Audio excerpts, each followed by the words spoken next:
The champion of U.S. discount supermarkets, Aldi, is going to be getting some serious competition. Straight from their home country, German grocery chain Lidl is also taking a stab at the American grocery market. While the two chains have a ton of similarities, they also have some pretty stark differences. Heading stateside. In 2017, Lidl kicked off a serious push into the U.S. They already had more than 10,000 stores across 28 countries, and that's plenty of time to figure out what works and what doesn't. Strangely, if you stop into any of Lidl's original 53 American stores, they're almost nothing like their European counterparts. In Europe, Lidl stores are incredibly streamlined. Just like Aldi's, their products are about 90% their own private label, and they have an average footprint of only 10,000 square feet. They only stock between 1,000 and 1,500 products, keeping their overhead low while still carrying all the basics customers need. Lidl USA stores were built to be about twice the size, and they carry an average of about 4 times as many products. The increased overhead may at least partially explain why they've opened fewer stores than they planned. Aldi versus Lidl. Aldi is already hugely popular in the US, so what's the difference between these two chains and why do we need another one? They both have their strengths. Lidl tends to stock more name brand products than Aldi, so if that's a deal breaker for your family, you might want to head there. Aldi scores better when it comes to offering European selections of things like meat and cheeses, and seems to have a wider selection of produce than Lidl. While Aldi brought their coin-operated shopping carts to the US, Lidl didn't. Marketing surveys have shown that customers actually rate Lidl more favorably than Aldi, and that's a huge deal. Lidl scores higher in things like price, freshness, and quality, and surveys have also found that about half of Aldi regulars also shop at Lidl. Is it possible that Aldi has competition? What's in a name? Lidl wasn't the first choice for the name of the chain, but that first choice, Schwarzmarkt, just couldn't happen if they planned on expanding to English-speaking countries. It translates to black market, so you can see why they decided to find something else. It was decided store co-owner and retired school teacher Ludwig Lidl would be paid for the rights to use his name for the store.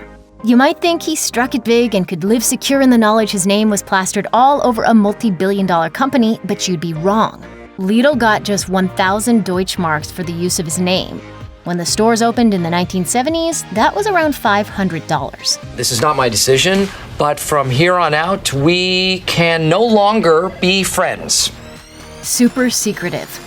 Dieter Schwartz opened the first Lidl in 1973 and built his company on the foundations of the warehouses set up by his father, Joseph. He's still at the head of it all, and according to Bloomberg, he has complete control over every decision that's made. He's worth a staggering $22.1 billion. But he's so private that even those in his hometown of Heilbronn either don't know who he is or aren't admitting they do. There's hints about secret addresses for his office, pastors who stay mum about rumors that he occasionally preaches from the pulpit, and whispers of charitable projects funded by a mysterious benefactor who insists he goes unnamed. Anyone who tries to find him is stonewalled at every turn, and an entire city stays quiet when it comes to the billionaire businessman. Reports from The Guardian say Lidl's corporate structure is just as secretive and includes a web of close-knit, interconnected companies, foundations, boards, and councils that, well, honestly, no one's really sure who they are or what they do.